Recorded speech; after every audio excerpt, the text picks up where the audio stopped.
The galaxy had rules. Not written. Obeyed. Expansion followed power. Power followed unity. Species that failed to unify vanished into statistical noise. That was the natural order. The empire that now dominated the spiral arm understood this better than any civilization before it. Their fleets moved with mathematical precision. Their archives cataloged every war, every extinction, every absorbed culture. Nothing surprised them anymore, except the absence. Senior archivist Kelth Morrison had worked in the Imperial Records Division for 43 standard years. In that time, she had cataloged the extinction of 17 species, the assimilation of 32 cultures, and the complete erasure of 6 languages. She had never seen a file that contradicted itself. The human entry did. One survey dated 1,247 years prior listed active settlements. Recommend diplomatic contact. Another, from 89 years later. No response to standard hails. Settlements abandoned. Between those 2 entries, nothing. No war. No plague. No explanation. They just left? Her assistant asked, mandibles clicking with confusion. Kelth Morrison didn't answer. She was staring at a third notation, added much later by an unknown hand. They're still leaving. The timestamp was 3 days old. She pulled up the deeper archives, fingers trembling slightly against the interface. The human file expanded, revealing fragments scattered across centuries of imperial expansion. A bipedal species, short-lived by galactic standards, technologically aggressive, socially fragmented, supposedly extinct. No homeworld designation remained. No surviving language tree. No cultural descendants claiming lineage. Only fragments. The archivists had classified it as administrative decay. Early exploration had been messy. Records are corrupted. Civilizations mislabeled. It happened often in the Empire's distant past, when the stars were younger and the borders uncertain. Humanity was filed under, irrelevant, presumed extinct, and the galaxy moved on. For centuries, the Empire expanded without resistance worthy of memory. Neighboring powers collapsed or submitted. Trade routes stabilized. Conflict became predictable. Victory became routine. That was when the unease began. It started far from the core worlds, in a quiet region of space officially designated as uninhabited. No resources of note. No strategic value. No reason for attention. Yet Imperial long-range sensors began returning inconsistent data. No errors. Inconsistencies. Distances that shifted by fractional margins. Star luminosity curves that refused to match historical models. Navigation buoys that drifted off course despite perfect station-keeping systems. At first, the analysts blamed calibration drift. Then software. Then aging hardware. Then ships began to vanish. Not destroyed. Not disabled. Gone. The patrol frigate Consensus through strength was 3 days into a routine survey sweep when it stopped transmitting. Its sister ship, Eternal Progression, arrived at the last known coordinates 8 hours later. They found the Consensus drifting. Engines cold. Hull intact. No damage. The boarding team's report was 7 words long. Nobody here. Nothing touched. Absolutely nothing. The crew, all 43 individuals, were gone. Their stations showed no signs of struggle. Meals sat half-eaten in the galley. Personal effects remained in quarters. The captain's log ended mid-sentence. Encountered unusual gravitational reading at coordinates. Security footage showed the crew at their stations. Then static. Then empty corridors. 90 seconds of missing time. And 43 lives erased. Kelth Morrison didn't believe in coincidence. When the frontier losses reached her desk, buried in routine casualty reports, flagged only because of statistical anomaly, she overlaid them against her human research. The missing ships traced invisible lines through sectors once charted long ago. Regions mapped during the Empire's earliest expansion. Regions that predated its dominance. Regions once touched by forgotten hands. She pulled the pre-imperial exploration logs. Entire survey entries referenced cooperative mapping efforts with a now-absent species. Not a rival. Not an enemy.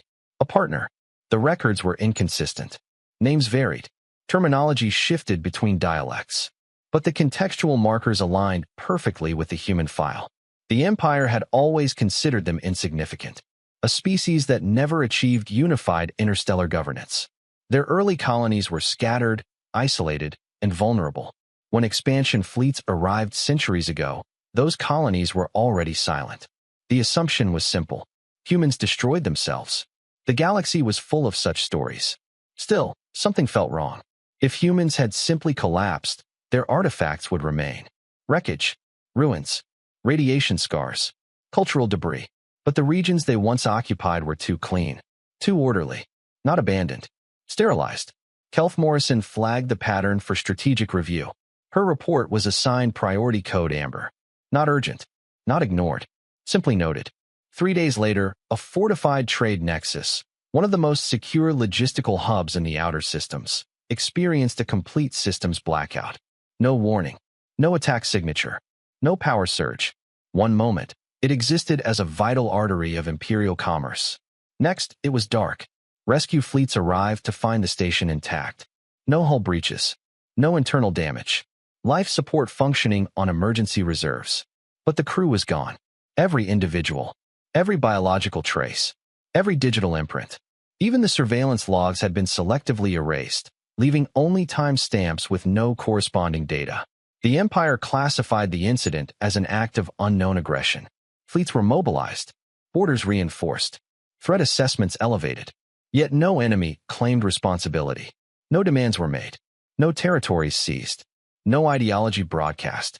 It was as if the galaxy itself had reached out and removed something. Dr. Vatha Korin had never expected to make history.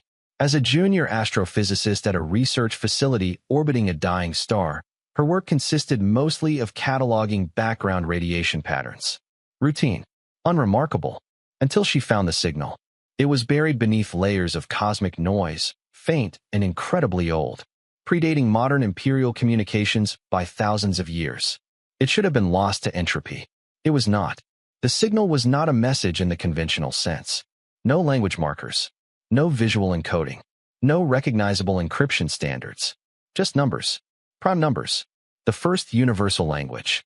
Arranged in deliberate sequence. Grouped with pauses that suggested intent. Not random cosmic interference. Not a natural phenomenon. A pattern. The Empire had encountered similar patterns before, from long-dead species, from ancient probes, from civilizations that had burned bright and vanished. But this sequence matched none of them. When cross-referenced against archival databases, the system flagged a partial match. Obsolete. Low confidence. Nearly discarded. A human mathematical primer. Vatha sat back from her console, feeling something she'd only read about in historical texts. First contact protocol. Except the species was supposed to be dead. She attempted to escalate the finding. The report was delayed, then rerouted, then quietly downgraded. The High Command had no patience for ghosts. The Empire faced real threats now, tangible disruptions to order. Humanity was history, except the signal was not ancient.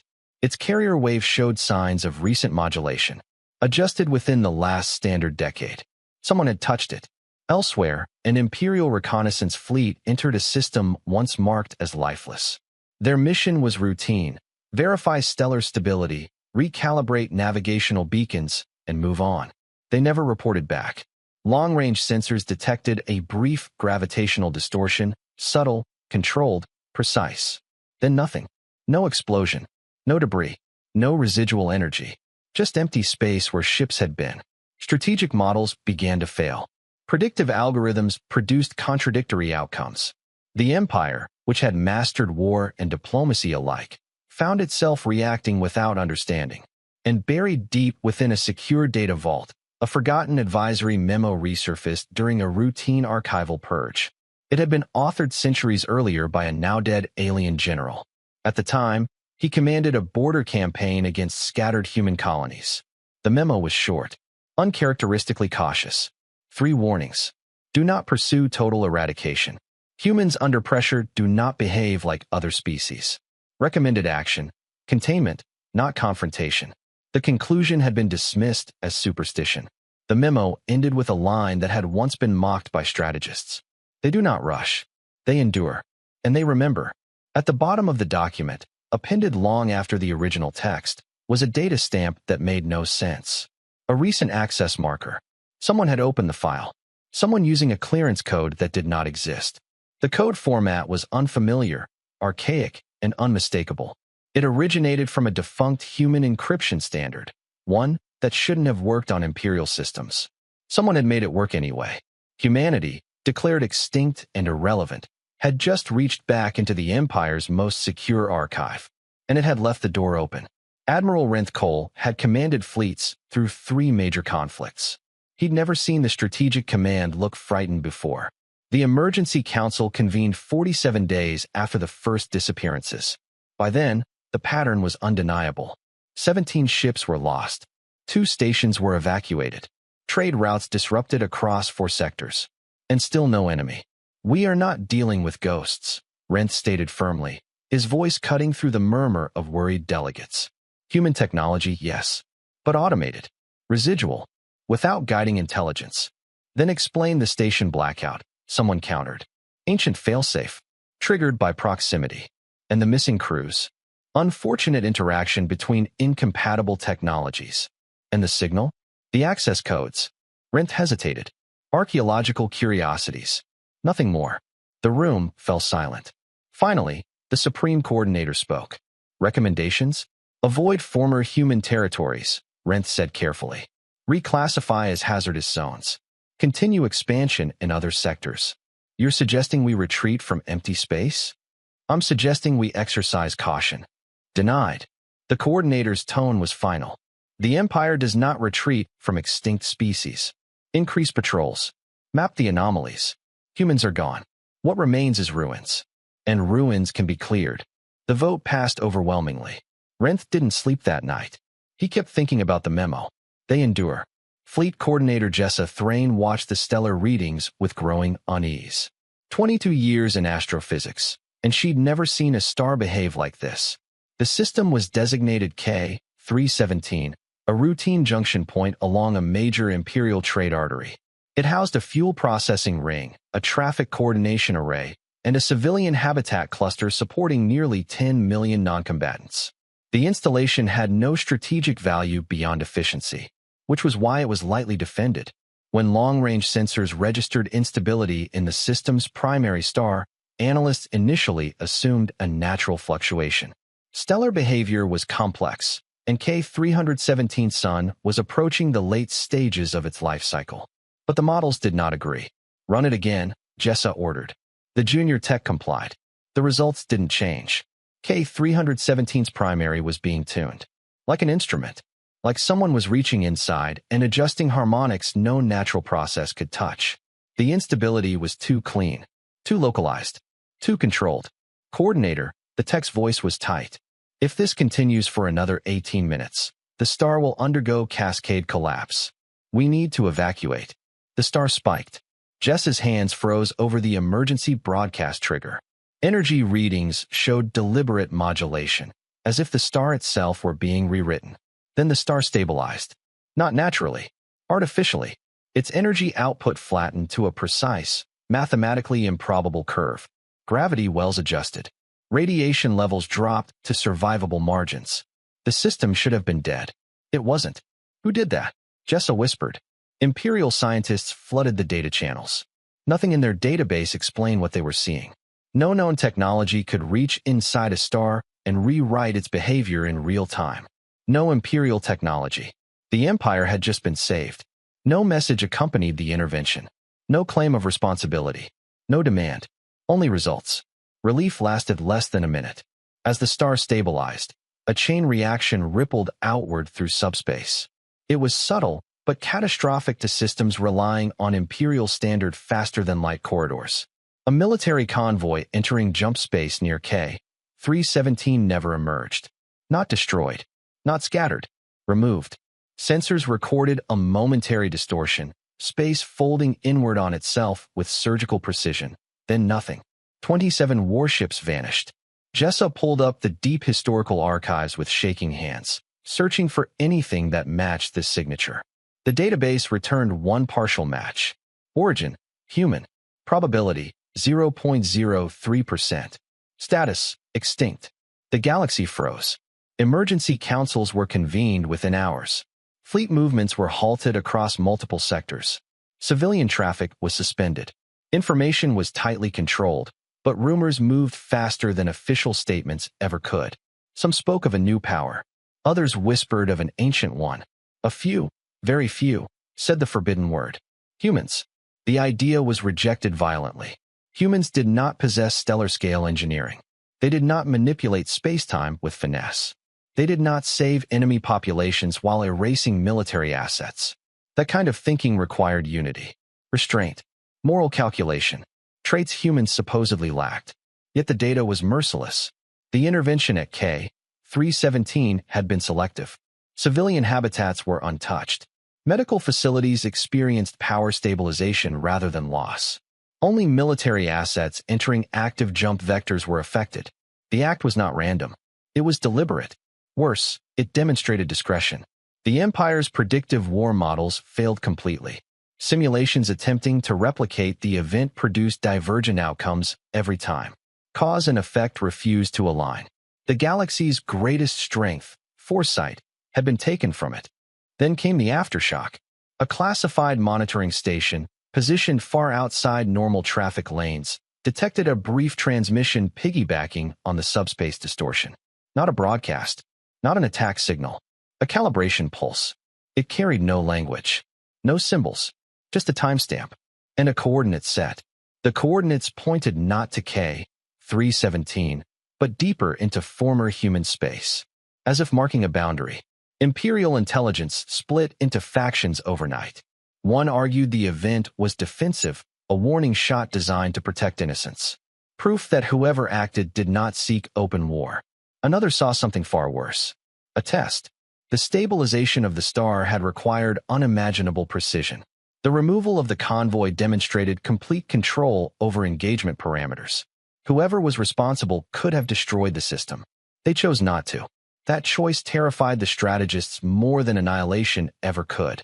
Across the Empire's client states, panic bloomed. Smaller civilizations accelerated evacuation plans. Border worlds stockpiled resources.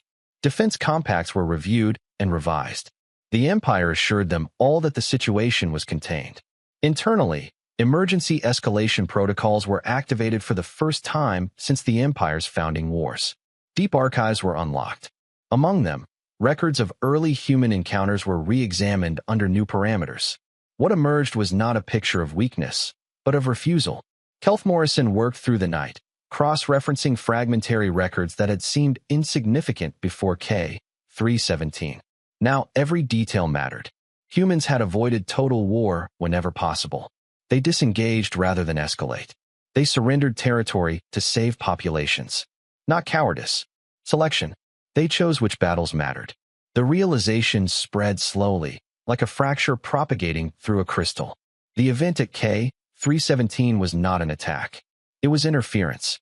Humanity had reached into a critical imperial operation and rewritten the outcome, saving millions while erasing military power, without ever appearing on the field. They had acted indirectly, and that was the most alarming part. Because indirect action meant preparation. It meant long planning horizons. It meant the ability to wait until intervention mattered most.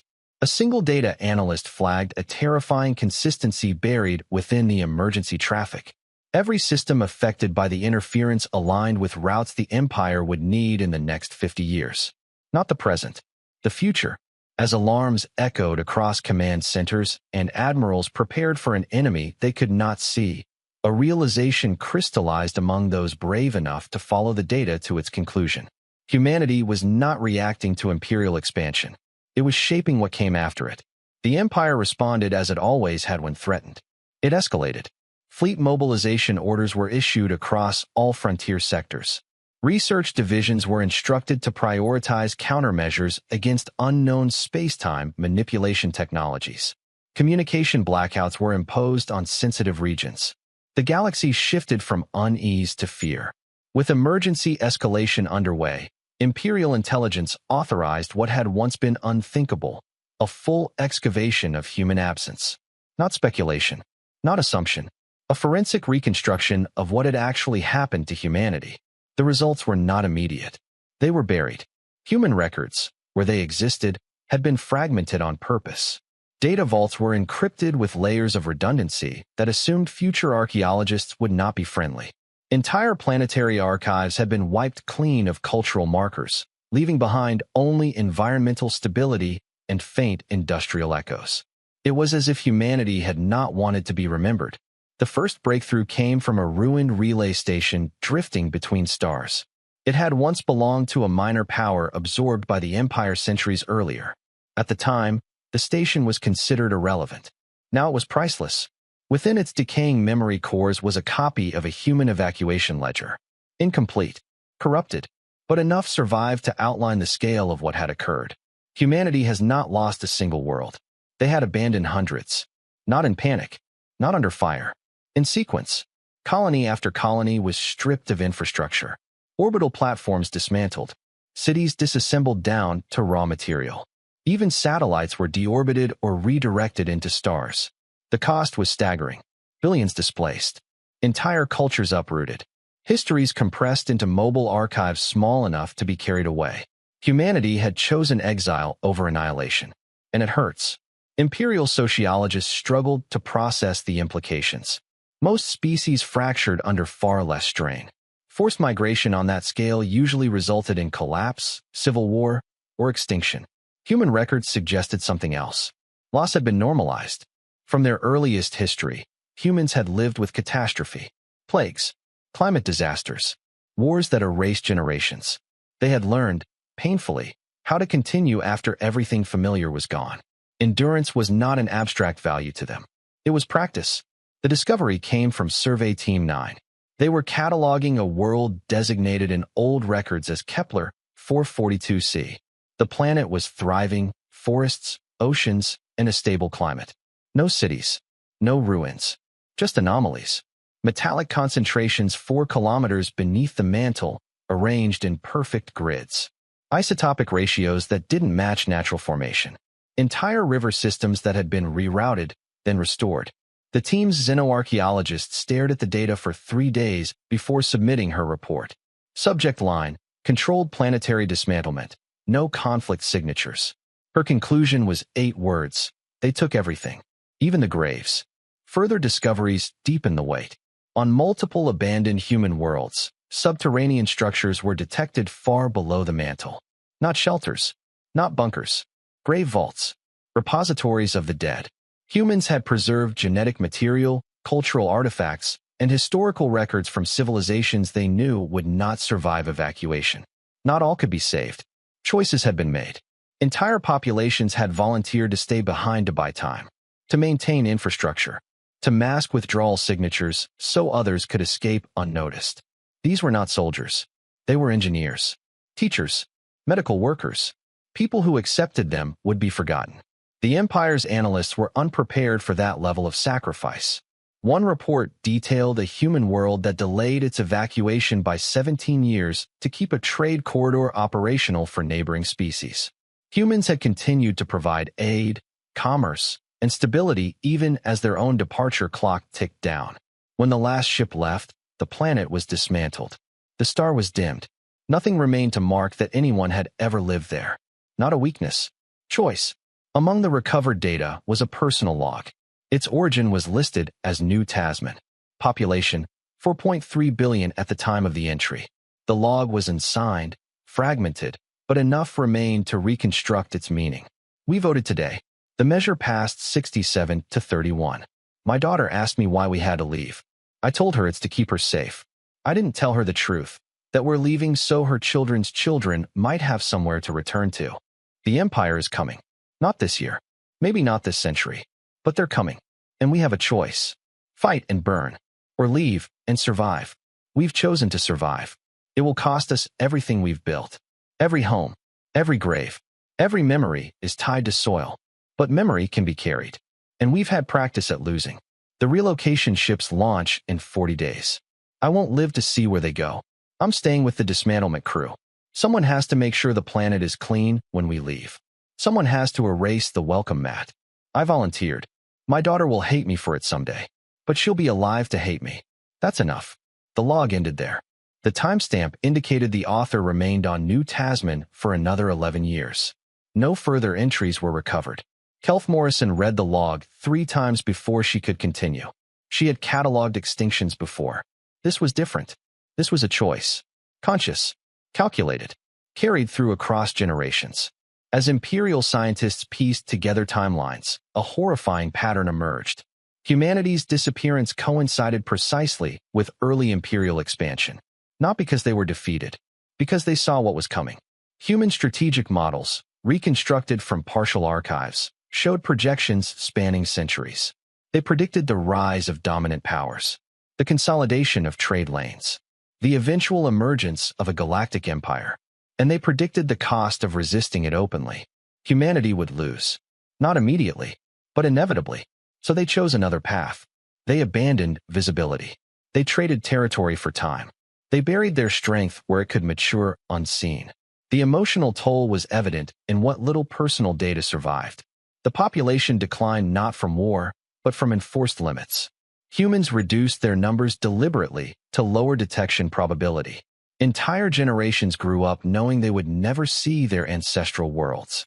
Languages were compressed. Cultures merged. Differences that once defined nations were sacrificed for cohesion. Unity did not come easily to humanity. It was paid for. In blood. In memory. In silence. Alien observers, long accustomed to equating survival with conquest, struggled to comprehend the scale of restraint involved. Humans had the means to fight early expansion fleets. Records showed prototype weapons capable of devastating effects. Yet those weapons were dismantled, their components repurposed into infrastructure and evacuation systems. They had chosen not to provoke. They had chosen to endure. The most devastating discovery came last. A sealed human archive, hidden within a rogue comet, contained a projection labeled simply, "If found." It outlined humanity's worst-case scenario: total erasure from galactic records, loss of worlds, loss of identity. The response was not rage. It was instruction. Remain hidden. Protect emerging civilizations from collapse. Intervene only to prevent irreversible harm. Never rule. Never be seen as gods. Because power invites resistance. And resistance leads to annihilation. Humanity had accepted obscurity as the price of survival. The Empire's council chambers fell into a rare, heavy silence as the implications settled. Humans had not failed to unify. They had unified enough to walk away from everything they loved. They had not lacked strength. They had restrained it. They had not disappeared because they were weak.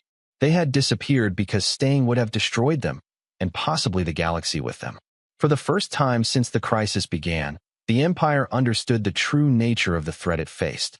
Not an enemy driven by conquest, but a species forged by loss, shaped by sacrifice, and disciplined enough to wait centuries for the right moment to act. Humanity was not a forgotten footnote. It was a civilization that had paid the highest possible cost to survive unseen.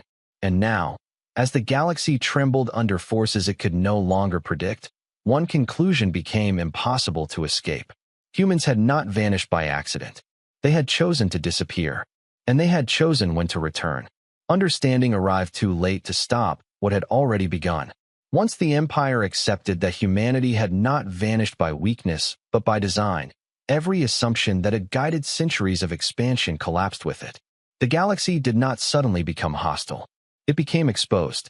Humanity's long-term strategy revealed itself not as a single plan, but as a philosophy carried forward across generations. They did not seek dominance. They did not seek revenge. They did not even seek recognition. They sought stability.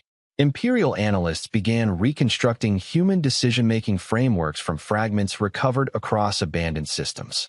These were not war doctrines in the traditional sense. They resembled disaster response protocols scaled to galactic dimensions. Humans did not ask how to win wars. They asked how to survive them without destroying everything worth preserving.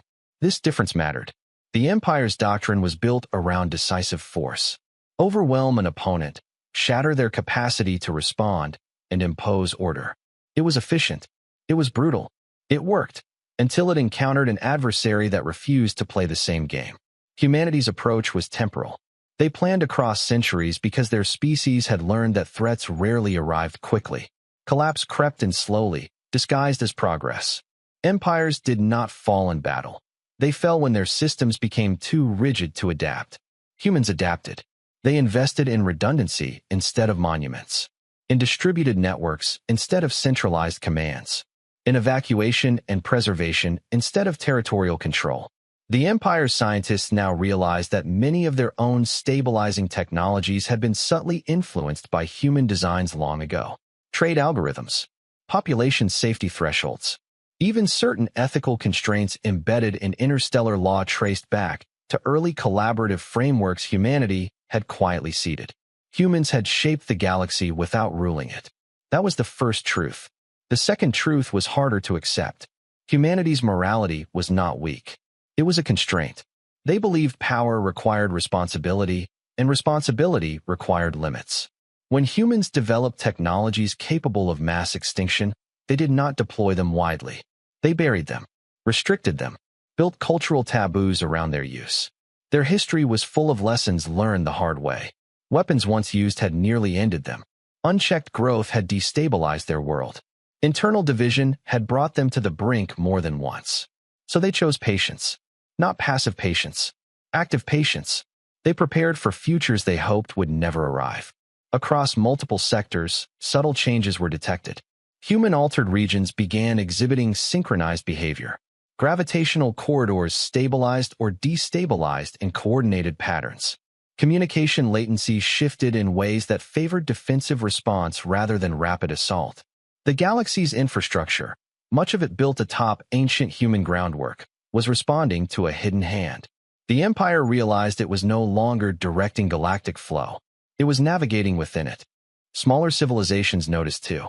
For the first time, emerging species found themselves protected from imperial pressure without knowing why. Trade routes became safer. Predatory incursions failed inexplicably. Worlds on the brink of ecological collapse stabilized just enough to recover. No banners flew. No proclamations were issued. Only outcomes changed. Human war doctrine, when finally reconstructed, shocked imperial tacticians. Humans did not define victory as enemy destruction. They defined it as the prevention of irreversible harm. They would endure losses. They would retreat. They would sacrifice territory. But they would not allow systems, ecological, cultural, or civilizational, to cross thresholds from which recovery was impossible. When such thresholds were threatened, humanity intervened. Quietly, decisively, irrevocably. The Empire's leadership faced an unprecedented dilemma. If humanity remained hidden, the Empire's expansion would continue, but constrained, redirected, and increasingly ineffective. If humanity revealed itself fully, open war might follow. Either outcome threatened imperial supremacy. Analysts projected future scenarios. Every path that involved confrontation ended badly for the Empire. Not immediately, not spectacularly, but inevitably. Humanity did not need to defeat the Empire. It only needed to outlast it. And humans were very good at that. Fear did not arrive as panic. It arrived with clarity. Across the Empire and beyond its former borders, alien civilizations began to understand what they were living beside. The realization did not trigger immediate violence or mass hysteria. It did something far worse. It rewrote how every species saw the future. For centuries, fear had been a response to visible threats. Enemy fleets, territorial loss, economic collapse. All of these could be measured, countered, and, if necessary, endured. Humanity did not present itself that way. There were no armadas bearing their insignia, no declarations of dominance, no symbols to rally against. Only a growing awareness that the galaxy no longer belonged solely to those who claimed it. The Empire's strategic academies were the first to feel the shift. War simulations that once ended in decisive victories now stalled. Every attempt to escalate beyond containment thresholds triggered system failures that were not attacks, but consequences. Push harder, and something vital broke. Not always the same thing. Not predictably, but always something essential. Logistics faltered. Alliances weakened. Internal dissent grew. The Empire realized it was not being opposed. It was being limited. Psychologists began calling it the pressure of inevitability. There was no enemy to hate, no battle to win. Humanity did not need to defeat opponents in combat. They only needed to wait for overreach. And humans waited very well. Smaller civilizations reacted differently. Many felt relief. Predatory empires found their advances blunted without explanation. Fragile worlds were spared annihilation by interventions so subtle they appeared like luck. Yet relief soon gave way to dread. Because protection implied oversight, and oversight implied judgment. Alien philosophers struggled to define humanity's role. They were not gods. They bled. They had fled. Their history was filled with failure and loss. Yet they had achieved something no other species had. They had learned how to stop. When humans intervened, they did not announce it. They adjusted variables. They nudged systems back from collapse. They removed only what threatened irreversible damage. The rest were allowed to fail or succeed on their own. This restraint frightened those accustomed to absolute power. Imperial commanders reviewed historical data with new eyes. They noticed how often humanity could have escalated and did not. Human prototypes capable of stellar destruction were documented, then dismantled. Not lost, not banned by treaty, discarded by choice. That was the moment fear truly took hold. Any species could build a weapon. Only one would refuse to use it. Because refusal meant confidence. Because it meant knowing they would survive without it. As this understanding spread, a phrase began circulating quietly through diplomatic channels and intelligence briefings. Humans were holding back. Not out of weakness, not out of mercy, but because restraint preserved options. The Empire's population felt the shift next. Citizens noticed changes in daily life. Resource flows adjusted. Certain technologies were quietly decommissioned. Military service terms were shortened. The Empire was preparing not for war, but for limitation. Fear seeped in where pride once lived. The idea that humanity could end the Empire was terrifying. The idea that it chose not to was worse. Across the galaxy, emerging species began altering their development paths. Militarization slowed. Diplomatic frameworks expanded. Ecological safeguards were prioritized, not because humanity demanded it, but because civilizations sensed that crossing certain lines would invite intervention. And no one knew where those lines truly were. That uncertainty was paralyzing. In a distant sector, a rogue warlord attempted to test the limits. He assembled a fleet and launched an extermination campaign against a pre-industrial world. No human message arrived. No warning was given. The warlord's fleet entered orbit. And then the system's jump points collapsed. Permanently. The fleet was stranded. Supplies dwindled. Mutiny followed. The warlord was overthrown by his own forces. The planet survived. Humanity never appeared. The lesson was clear. You could act, but you would live with the consequences. Alien intelligence agencies began to suspect that humanity no longer operated as a single polity. They were something else now. A distributed presence. A network without a center. A civilization that had become an environment. You did not fight gravity. You adapted to it. This perspective terrified military planners. How do you deter something that does not seek victory? How do you threaten something that has already sacrificed everything once before? The Empire's final contingency plans were activated. Deep weapons long sealed were brought online. Devices that could destabilize entire sectors. Measures that would shatter the balance humanity seemed to enforce. The logic was simple. If collapse was inevitable, better to control it. The moment these preparations began, subtle disruptions followed. Nothing catastrophic. Just inefficiencies. Just delays. Just the sense of being watched. The Empire realized, with a chill that settled deep into its collective consciousness, that humanity knew. They always knew.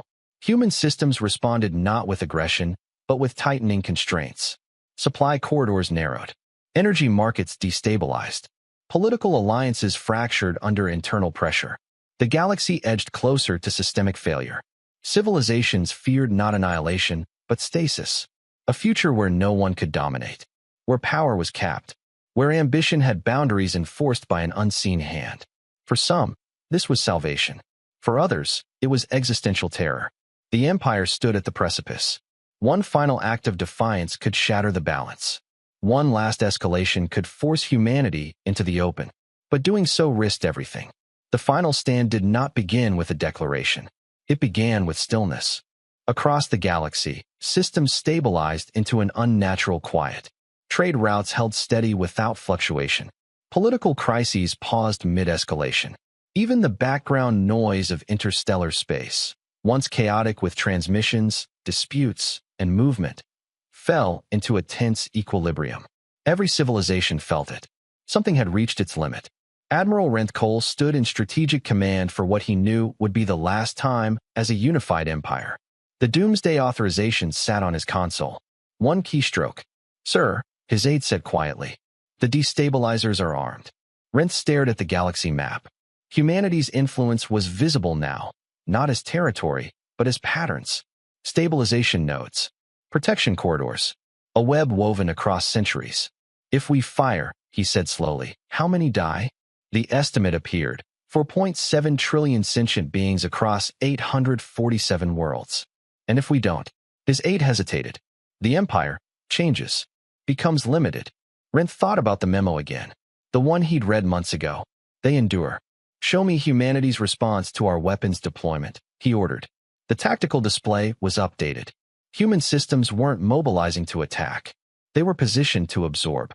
Every projection showed the same thing. If the Empire fired, humanity would redirect the devastation into their own territory. Millions of humans would die. The galaxy would survive. They're martyring themselves, his aide whispered. For us. For everyone. Rinth felt something he hadn't experienced in 40 years of military service. Shame. The Empire knew it first. Their final contingency weapons were no longer theoretical. Energy reservoirs were primed. Sector-level destabilizers sat armed, capable of tearing open space-time and collapsing entire regions into uninhabitable voids. These were not tools of victory. They were tools of denial. If the Empire could not rule the galaxy, then no one would. But the moment the final systems were armed, the galaxy reacted. Not violently, purposefully. Human influence, long diffuse, almost abstract, condensed. For the first time, patterns emerged that could not be dismissed as coincidence. Former human regions synchronized. Gravitational corridors aligned with impossible precision. Communication latency flattened across light years. Energy flows redistributed to protect population centers, not military hubs. It was as if the galaxy itself had inhaled. Alien observers realized, with a creeping sense of awe and dread, that humanity was no longer intervening locally. They were acting globally. Still, there were no fleets, no banners, no visible sign of mobilization. Humanity's final stand did not look like war. It looked like preparation. Imperial intelligence finally pierced fragments of the human network, not locations, but intentions. Distributed decision matrices lit up across hidden habitats, nomadic fleets, deep space sanctuaries, and systems that had never been claimed. Humanity was unified, not politically, not culturally, but ethically. Every node operated under the same principle. Prevent irreversible harm. No exceptions. Human commanders, if that word still applied, did not speak of enemies. Their internal directives contained no language of vengeance or triumph. Only thresholds. If the Empire deployed its final weapons, entire sectors would be lost forever. Ecosystems that took billions of years to form would collapse. Species not even aware of the conflict would vanish without understanding why. Humanity would not allow that. Not because the Empire deserved saving, but because the galaxy did. The final stand was not about stopping the Empire. It was about absorbing the cost. Human systems began to move, not toward imperial space, but around it. Massive energy sinks activated in deep voids. Artificial gravity wells formed where nothing should have existed. Human habitats powered down non-essential systems, redirecting output into structures never meant to be seen. Alien scientists watching in horror realized what was happening. Humanity was preparing to take the blow. Not deflect it, not counterattack, but contain it. If the Empire triggered its weapons, the resulting collapse would be redirected, channeled into regions humanity had already abandoned. Dead space. Sacrificed territory. Volumes of space-time humans had written off centuries ago. It would not be clean. Millions of humans would die. Entire human enclaves would be erased. But the galaxy would survive. The Empire finally understood. Humanity's final stand was not a threat. It was an offer. Stand down, and no one would know how close annihilation had come. Proceed, and humanity would pay the price, so others would not. This realization fractured imperial leadership. Some demanded immediate action, unwilling to be constrained by an unseen judge. Others hesitated, paralyzed by the knowledge that their enemy was willing to die quietly to deny them victory. The galaxy watched. No speeches were given. No ultimatums delivered. Just silence. Human systems reached full readiness. Every calculation is finalized. Every sacrifice was accounted for. There was no hope of rescue for those assigned to containment zones. They accepted it without protest. Human history had prepared them for this moment. They had always known survival was never guaranteed, only worth protecting. As the Empire's command authority issued its final authorization sequence, time seemed to slow across the stars. Alien civilizations felt the weight of the choice pressing down on reality itself. Either the galaxy would burn in defiance, or it would be saved by a species that refused to rule it. The final systems are armed. The last safeguards fell. Renth Cole stared at the authorization key. His finger hovered over it. One press. That was all it would take. Around him, strategic command held its breath. He thought about his grandchildren, about the galaxy they would inherit, about what it meant to win by destroying everything worth having. He thought about the human on New Tasman who'd volunteered to stay behind so their daughter could live. "Stand down," he said quietly. The room erupted. "Admiral, you don't have the authority." "I said stand down." His voice was steel. "That's a direct order. The Supreme Coordinator can overrule me if they want their legacy to be galactic genocide." Renth turned to face the council chamber feeds. "We're not doing this. Not like this." The Supreme Coordinator's image flickered on screen. For a long moment, they said nothing. Then, "Explain yourself, Admiral." "They're willing to die for us," Renth said simply. "All of them. To save people who were about to kill trillions out of pride." He gestured at the tactical display. "Look at what they're doing. They're not threatening us. They're protecting everyone else from us. That's exactly why we should." "No." Renth's voice cut through. "If we fire these weapons, we prove we were never worthy of power in the first place. Humanity figured that out. It's time we did too." The silence stretched. Then, one by one, other admirals began shutting down their authorization sequences. The Supreme Coordinator watched it happen. When they spoke again, their voices were different. Smaller. Motion to suspend final weapons deployment. Voting now. The vote was not unanimous. But it passed. The galaxy did not end. That was the first truth. When the Empire's final authorization was rescinded and its doomsday systems began their power-down sequence, reality did not tear itself apart in fire and darkness. No cascading superweapons erupted. No sectors vanished into nothingness. Instead, the galaxy bent. Then slowly, carefully, straightened. Humanity's containment structures began their withdrawal. Gravity wells that had unfolded like invisible hands gradually released their grip. Energy that had been redirected into engineered voids was allowed to dissipate harmlessly into background radiation. The process was not instant. Nothing humanity ever built was. Entire human habitats remained on high alert for weeks. Networks that had been pushed to their absolute limits took months to restore. The volunteers who had accepted they would die in the containment zones emerged from their positions, exhausted and shaken, but alive. There were no celebrations, only quiet relief. When the final energy dispersal ended, the Empire found itself intact, but changed. Its weapons were inert, rendered permanently unusable by feedback loops that had fused critical systems beyond repair during the attempted deployment. Its command hierarchy fractured as worlds realized what had just happened. Humanity had not stopped the Empire. It had ended the age of absolute power. Across the stars, alien civilizations struggled to comprehend the scale of what they had witnessed. Many had never known a moment when annihilation was so close, then quietly denied. There was no victory broadcast. No human fleet emerged from hiding. Instead, something unprecedented occurred. Humanity revealed itself. Not as an empire, not as rulers, but as a presence. Signals appeared across every major network, unencrypted and unarmed. They carried no threats, no demands, no symbols of dominance, only records. Human history unfolded before alien eyes.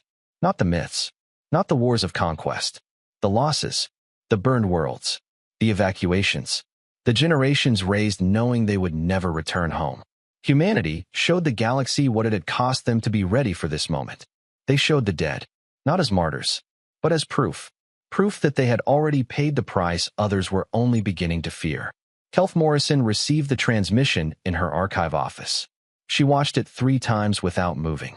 When it ended, she sat in silence for nearly an hour. Then she began to cry. For the first time in 43 years of cataloging extinctions, she cried. Because this species had not gone extinct. They had chosen to disappear. And the difference was everything. Alien reactions were not uniform.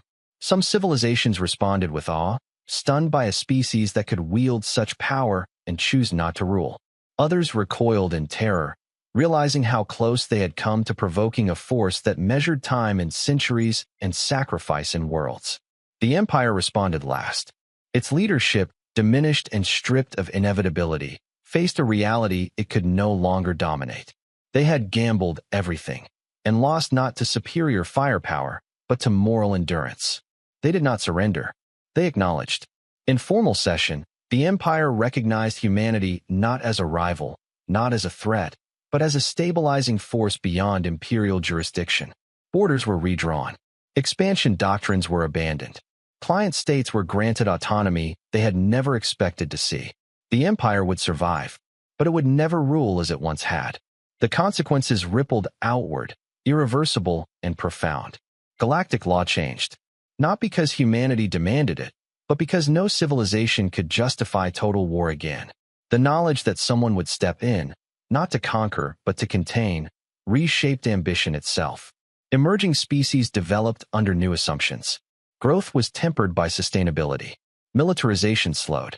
Cooperation, once a weakness, became a survival strategy. Humanity did not oversee this transformation. They withdrew. Again. But this time, they left something behind. A framework. Safeguards embedded in infrastructure. Ethical thresholds written into the fabric of interstellar systems. Not laws enforced by fleets, but consequences encoded into reality itself. Try to exterminate a world, and your supply lines would fail. Attempt to dominate beyond reason, and your expansion would collapse under its own weight. Not punishment. Balance. Alien philosophers debated humanity's nature for generations. Were they altruists? Traumatized survivors? Reluctant gods? Humans answered none of these questions. Their final transmission was simple. It acknowledged the lives lost in the containment. It stated no numbers. Offer no justification. It did not ask for gratitude or remembrance. It reminded the galaxy of one thing. Someone must always be willing to lose, so that everything is not lost. Then humanity vanished from open networks. Not erased. Not forgotten. Understood. In the quiet centuries that followed, stories spread. Not of human power, but of human restraint. Of a species that had every reason to hate the galaxy, and chose instead to protect it. Children of 100 worlds learned the same lesson in different languages. That there was once a people who walked away from empires. Who sacrificed home after home so others could have one. Who refused to rule, because ruling was never the point. Humanity became a constant. Not a warning. A promise. Admiral Renthcole lived for another 47 years. He never commanded a fleet again. Instead, he became a teacher at the Strategic Academy, where he taught a single course, Ethics of Power. His first lecture was always the same. He would stand before the new cadets and ask them one question. If you had the power to destroy everything, but chose not to, are you weak? The students always debated. Some said yes. Some said no. Some were uncertain. Renth never gave them the answer. Instead, he would show them the human records, the evacuations, the sacrifices, the choice made across centuries. Humanity could have burned the galaxy, he would say at the end. They chose to save it instead, not because they were weak, but because they understood something we forgot. What's that, sir? Someone would always ask. That the strongest thing you can do is survive. The second strongest is making sure others can too. Kelf Morrison's archive became the most visited historical site in Imperial space. People came not to see humanity's victories, but their losses, the worlds they'd abandoned, the lives they'd given up. The personal log from New Tasman was preserved behind protective glass. Visitors would stand before it for hours, reading the words of someone who'd volunteered to die so their child could live. The archive's final exhibit was a simple display, a star chart showing former human space. Overlaid were the protection corridors they'd created, the civilizations they'd saved, the species that existed because humanity had chosen restraint over revenge. At the bottom, a single plaque. They did not conquer the galaxy. They made sure the galaxy survived. And in the deep silence between stars, where no empire could ever fully reach, humanity endured. Not as rulers, not as gods, but as something the galaxy had never known before. custodians who asked nothing in return except that the future remained possible. The legacy of humanity endured, not in monuments or dominion, but in the simple fact that the galaxy was still alive to remember them.